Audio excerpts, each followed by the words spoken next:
Bueno, vamos a seguir con el tema que habíamos empezado a desarrollar ayer. Habíamos empezado la unidad 3, el concepto de personalidad, que es el que vimos ayer. Hoy vamos a ver los componentes de la personalidad. Vamos a seguir con la misma ficha de cátedra de UCES que les había dicho para este tema. En esta ficha se toman 4 componentes de la personalidad. O sea, la personalidad está compuesta por 4 ítems: el temperamento, el carácter, la inteligencia y el estatus y los roles sociales. Cada uno está desarrollado en la ficha. ¿Qué es el temperamento? El temperamento tiene que ver más, es lo más estable, es sobre lo que no incidimos nosotros. El temperamento en la persona está dado por todos los factores biológicos que hablamos el otro día, los morfológicos, digamos, toda la parte genética. Hay aspectos estáticos y dinámicos. Aspectos estáticos que tienen que ver con la morfología y dinámicos que tienen que ver con la fisiología, claramente. El temperamento se hereda, es todo lo hereditario, dice Allport. Fíjense que el funcionamiento de los sistemas incide en la personalidad. Hay algunas, como ejemplo de eso, hay algunas enfermedades del sistema endocrino, como por ejemplo el hipotiroidismo o el hipertiroidismo, que están alteradas el funcionamiento de las hormonas tiroideas y que inciden, digamos, en la personalidad del sujeto.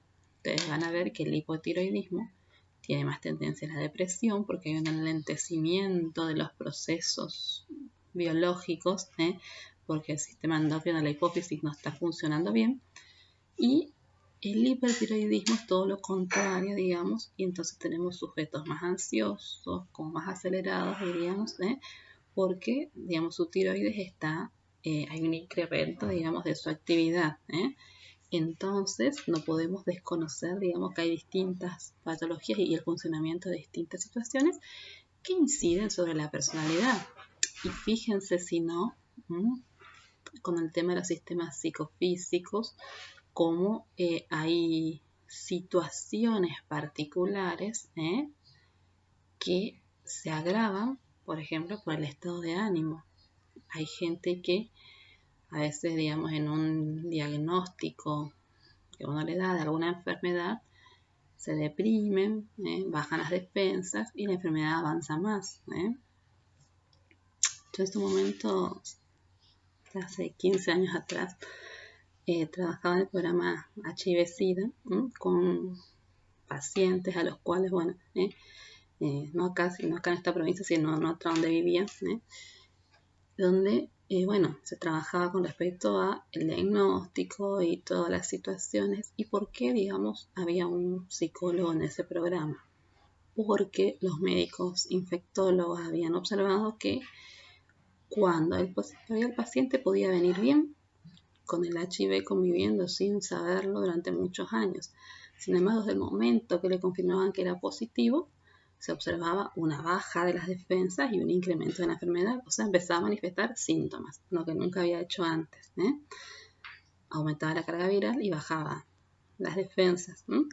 Entonces, digamos, ellos vieron que era muy importante el acompañamiento en ese tipo, con esos pacientes en esos momentos, justamente para, de algún modo, reducir el impacto, digamos, psicológico de la enfermedad. Y como esas hay muchas que ustedes se darán cuenta, ustedes sabrán respecto del enlace psicofísico.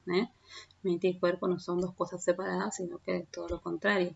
Cuando uno está bajoneado, está triste por alguna situación, y bueno, hace síntomas en el cuerpo, no quiere comer, come mucho por la ansiedad, o sea, se manifiesta a nivel corporal también, digamos, esa tristeza. Entonces, volviendo al temperamento, el temperamento es lo que se hereda, está dado por todo lo dado, por toda la natura, por todo lo que uno trae, y Obviamente, al depender de la constitución física y de algún modo de los factores hereditarios, es algo sobre lo cual, digamos, lo tenemos en cuenta, pero lo cual no se puede modificar ese temperamento. Se pueden modificar las cuestiones psicológicas, pero no el temperamento. Bueno, el segundo componente es el que más conocemos nosotros, que es el carácter. El carácter es lo que socialmente uno ve, digamos, básicamente es el conjunto de rasgos de personalidad que son relativamente perdurables, que tienen importancia moral y social. Conjunto de carácter de una persona que uno lo ve que siempre está alegre, otra persona que siempre está malhumorado, de algún modo el conjunto de rasgos que es relativamente estable. Y como uno conoce a esas personas, se da cuenta cuando le pasa algo, ¿no? Una persona que siempre está alegre, y de repente un día está más triste, no contesta, qué sé yo, uno se da cuenta que algo le pasa, a una persona que está, no sé, todos los días malhumorada y un día está amable, se da cuenta que algo pasó ahí, ¿sí? O sea, el carácter es algo relativamente estable. No quiere decir que la persona que siempre está alegre un día puede no estarlo y puede pasar y no pasa nada, digamos, con su carácter, o al revés, ¿sí? O sea, tiene que ser algo que sea relativamente estable. Todos tenemos días malos, todos tenemos días buenos, pero hay algo que nos define ante los demás y ese es nuestro modo de relacionarnos y ese es nuestro carácter, es la parte que nosotros vemos, y el carácter se forma a lo largo de los años, y tiene mucha importancia la niñez y la adolescencia, como ya lo vimos en Freud. Es muy importante esa etapa de la vida para poder conformar este carácter, que es la forma que tenemos de mostrarnos a nosotros, y relacionarnos con los demás. El otro componente de la personalidad es la inteligencia, que también hay que desmitificar algo, ¿no? Todos tenemos inteligencia, no es que hay una persona que no tiene inteligencia, ni una persona es poco inteligente o más inteligente. O sea, los test de inteligencia que tenemos los psicólogos lo que miden es el rendimiento intelectual y muchas veces es un tipo de inteligencia que es la inteligencia abstracta o matemática, que no todos, digamos, la desarrollan, ¿sí? Depende mucho del nivel de escolaridad, depende de un montón de otras cosas, ¿sí? La inteligencia, que es, dice Piaget y lo dice Gardner, es la capacidad que tiene el sujeto de adaptarse al ambiente. Y esa capacidad de adaptarse al ambiente la tenemos todos los sujetos. No hay sujeto que no tenga inteligencia, ¿sí? Esa capacidad de adaptarse al ambiente y usar ese conocimiento, digamos, para determinar un momento, para conseguir determinados objetivos, eso es la inteligencia, ¿sí? O sea, todos tenemos inteligencia porque todos tenemos capacidad de adaptarnos al ambiente y de conseguir, determinar, digamos, cómo conseguir nuestros objetivos. Algunos les lleva más tiempo, otros llevan menos tiempo, algunos van por un camino, otros van por otro. Acuérdense lo que hablábamos de Maslow, ¿no? De la autorrealización, que solamente algunos tienen algunas metas, otros tienen otras metas en la vida, digamos, y todas son... O sea, no se puede juzgar, digamos, las metas de cada uno. Entonces, la inteligencia es un tercer componente de la personalidad que nos va a dar cuenta cómo esa persona se adapta, y logra, de algún modo, determinar cuál es la mejor forma de conseguir sus objetivos. Y el cuarto componente de la personalidad nos conforman el estatus y los roles sociales, que ahí sí se toma la definición de sociología. No sé si ustedes ya vieron sociología, pero o están viendo, una cosa es el estatus, que es algo, una posición, digamos, que tiene el individuo en una jerarquía de prestigio y que luego le sea respetado, y otra cosa es el rol.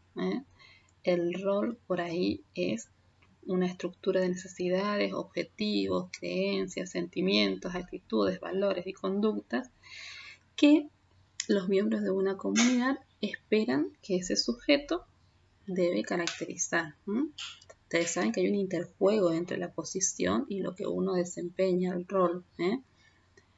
No hay un, qué sé yo, ustedes tienen hay yo ocupo la posición de docente, de profesor, y hay que ver qué expectativas tienen socialmente respecto de lo que es un docente. Hay un estatus de madre, de padre, a nivel social por el cual se respetan esas jerarquías, si se quiere, pero después cómo cada uno desempeña ese rol es otra cuestión. Todos podemos ser madres, todos podemos ser padres, pero el desempeño, digamos, del rol ya depende de otras cosas y depende mucho de la personalidad. Yo como madre voy a tener ciertas cuestiones, ciertas ideas respecto a la crianza, cierto desempeño, teniendo en cuenta mi historia y las cosas que por ahí fui construyendo. Como docente igual, uno se encuentra a veces imitando a sus antiguos docentes, sé yo, ahí está el ideal del yo que hablábamos la otra vez, y bueno, lo que uno va construyendo también como profesional lo mismo. Entonces, el estatus y el rol social es muy importante para la personalidad y también depende de la historia. La construcción de cada rol, cada uno depende de su historia subjetiva. Entonces, tenemos 4 componentes de la personalidad: el temperamento, que es lo dado, todo lo biológico, lo genético; el carácter, que es el conjunto de rasgos de una persona relativamente estable por el cual se relacionan con los demás; la inteligencia, que es la capacidad de adaptarse al ambiente, y los roles y estatus sociales que cada uno desempeña en la comunidad, en la sociedad, de acuerdo a su personalidad, ¿sí? Bueno, entonces esos 4 son los componentes de la personalidad. La semana que viene vamos a seguir con la unidad 3, ¿sí? Y vamos a hacer también ya en la segunda, en la clase del jueves, una tutoría para el segundo parcial, que como les dije, en el segundo parcial entran solamente la unidad 2, que va a ser el miércoles 28 de octubre. Bueno, estamos hasta acá, comunicamos por las vías que tenemos. Que tengan una buena semana.